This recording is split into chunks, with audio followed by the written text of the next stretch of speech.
दर्पण नमस्कार, स्वागत है आप सभी का प्रातः दर्पण न्यूज में। दर्शकों, आज हमारे साथ इस वक्त मौजूद हैं एक पहल पाठशाला के संस्थापक और अध्यक्ष मनीष राय जी। मनीष राय जी, स्वागत है आपका हमारे स्टूडियो में। दर्शकों, आपको बता दें, मनीष राय आर्या इंटर कॉलेज में लेक्चरर भी हैं। इन सब के साथ साथ वे 12th तक के स्टूडेंट्स को फ्री ऑफ कॉस्ट पढ़ाते भी हैं और उनको सारी फैसिलिटीज प्रोवाइड भी कराते हैं। इतना सब कुछ एक साथ मैनेज करना बहुत ज़्यादा टफ होता है। इसके साथ ही मनीष, काफ़ी उतार चढ़ाव आपके लाइफ में आए होंगे, तो आप हमसे शेयर करना चाहेंगे कि आपकी लाइफ में कितने संघर्ष और आपने कितनी चुनौतीपूर्ण रही है आपकी लाइफ। जैसे कि एक पहल पाठशाला आज एक काफ़ी बड़ा नाम है आगरा के अंदर। हम लोगों ने समाज सेवा के नाम में काफ़ी नाम बनाए, लेकिन इतना आसान नहीं था। आज हमारे पास 500 बच्चों के करीब हम लोग पढ़ा रहे हैं, लेकिन इसके उस सफ़र तक पहुंचने में हमने एक पहल पाठशाला का बहुत ही एक छोटा सा रूप देखा, जहां पे बच्चे टीन शेड में पढ़ते थे और जहां बरसात, गर्मी, धूप, जितने भी जो भी नेचुरल क्लाइमेट, जो नेचुरल चीज़ें होती थी, सबसे अफेक्टेड होते थे। और हमें कभी कभी गर्मी में, बल्कि मार्च में जैसी धूप आती थी तभी स्कूल को बंद करना पड़ता था, और बरसात आती थी। तो हमने वो सारी चीज़ें देखी हैं। और पैसे को लेके भी काफ़ी किल्लत होती थी, क्योंकि बच्चों को पढ़ाना है, उनके लिए बुक्स है, बैग्स है, यूनिफॉर्म है, वो सब इकट्ठा ही करना होता था। तो ये सारे उतार चढ़ाव हमारे एनजीओ ने देखे हैं। हमने काफ़ी प्रॉब्लम फेस की है, लेकिन अपनी मेहनत से, अपनी टीम वर्क से आज हम लोग इस मकाम पे पहुँचे हैं कि हमारे बच्चे अब काफ़ी एक अच्छी सुविधा, जो कि एक अच्छे इंग्लिश मीडियम स्कूल को मिल रही है, वो हमारे बच्चे बिल्कुल निःशुल्क प्राप्त कर रहे हैं। जी, अगर आपकी एक पाठशाला में 12th क्लास के बाद बच्चे स्टडी कंटिन्यू रखना चाहते हैं, तो आप उनकी कैसे हेल्प करते हैं और उनको क्या गाइड करते हैं? देखिए, बहुत जैसे कि हमने 10 साल हो गए, 2009 में स्टार्ट की थी एनजीओ, करीब 10 साल हमें हो चुके हैं।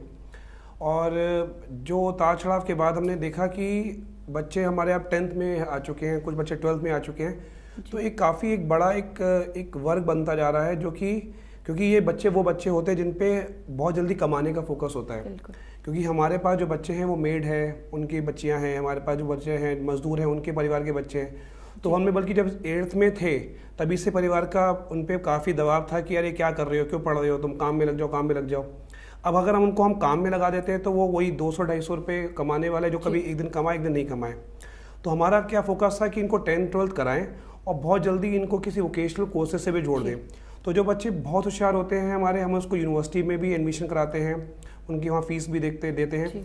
और जो बच्चे थोड़े से हमें लगता है कि स्किल मैनेजमेंट में ज़्यादा स्ट्रांग है और हमें लगता है कि वो आगे पढ़ाई नहीं कर पाएंगे कंटिन्यू, या फिर परेशान होंगे, तो हम उनको कोई भी मोबाइल रिपेयरिंग है, एसी रिपेयरिंग है, या कोई अच्छा कारीगर बनाने की कोशिश करते हैं, जिससे कि वो बड़ी जल्दी काम में लग जाए और अपने परिवार को हेल्प कर पाए।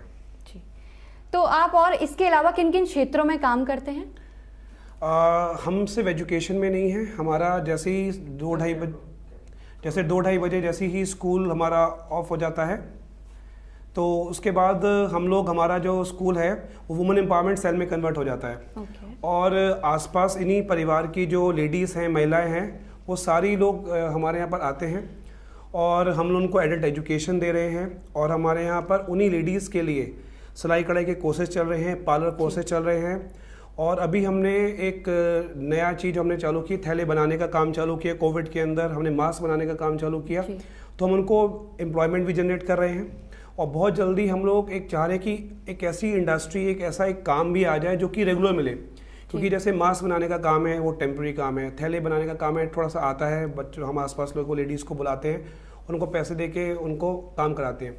लेकिन हम जल्दी से चाह रहे हैं कि कोई असेंबलिंग इंडस्ट्री आ जाए, जैसे कि वो काम उनको परमानेंट मिल सके, चाहे वो शू से जुड़ा हुआ हो, चाहे कोई असेंबलिंग का काम हो, चाहे मसाले की पैकिंग का काम हो, चाहे पापड़ बनाने का काम हो, तो हम उसमें भी लगे हुए हैं।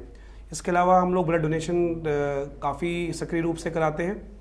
और जो हमने एक और नई चीज़ हमारी जो लेटेस्ट हमने चालू की है, एक हमारा नया कॉन्सेप्ट है स्कूल ऑन व्हील्स।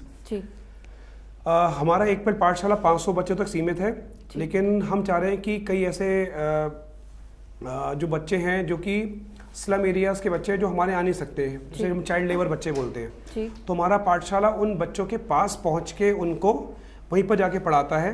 तो उसका नाम स्कूल ऑन व्हील्स हमने रखा हुआ है। तो वुमेन एम्पावरमेंट है, एजुकेशन है, और इसके अलावा कोई भी छोटी बड़ी जो भी हमें लगता है समाज को लेके, एनवायरनमेंट को लेके कोई है, हम सब पे हमारे एक पहल पाठशाला काम करता है। हमने ये भी सुना है कि एक पहल पाठशाला का कोई बच्चा स्कूल आने में अगर असमर्थ होता है तो आप खुद बच्चों के घर जाकर उन्हें शिक्षा ग्रहण कराते हैं। बिल्कुल ठीक सुना है जी। हमारे जो एक पहल है वो दयालबाग के इंटीरियर में है, मतलब हमारा बिल्कुल अगर हम देखें तो थोड़ा सा काफ़ी दूर है। तो उधर के आसपास हमारा गांव भी लगता है और कुछ शहर के बच्चे भी आसपास के आते हैं जो बस्ती के हैं। और हमें लगता है कि कोई बच्चा हमारे पास नहीं आ पा रहा तो हमारा जो ट्रांसपोर्टेशन का जरिया है, हम उस जरिए से उन बच्चों को लेने के लिए कोशिश करते हैं कि उनको लेके आएँ।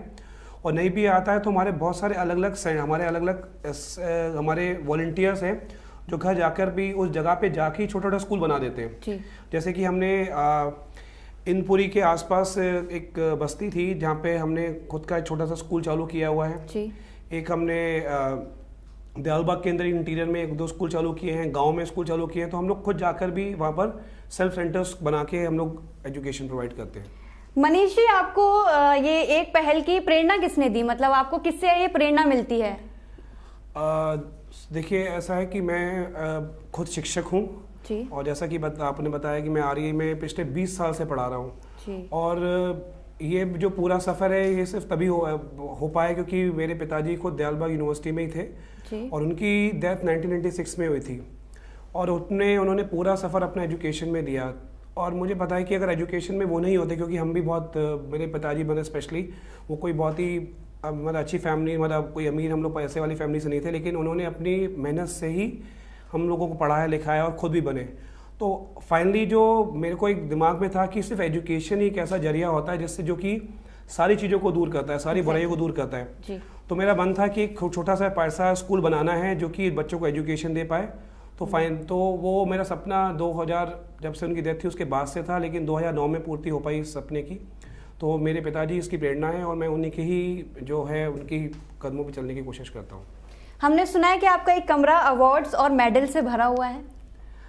हाँ जी बिल्कुल, क्योंकि आप जब आए थे सही बात है, भरा हुआ है। उसको वो एक्चुअली क्या है कि जो भी हमारी टीम ने और हमने काम किया है, 10 साल हम लोगों को इस आगरा शहर में हो गए और हमने हर क्षेत्र में काम किया है, एजुकेशन में भी काम किया है और वुमेन एम्पावरमेंट में भी काम किया है।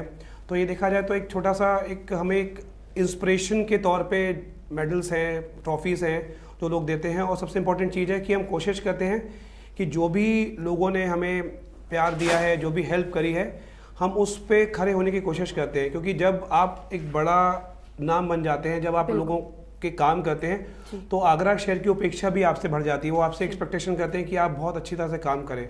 तो ये जितनी भी मेडल्स हैं, ट्रॉफीज़ हैं, वो हमारे लिए एक तरीके से हमारे एक लाइन है जिसपे कि हमें प्रेरणा मिलती है कि हमें आगे ढंग से काम करना है इन पे। आपके यानी मनीष राय के हिसाब से शिक्षा का मॉडल क्या होना चाहिए?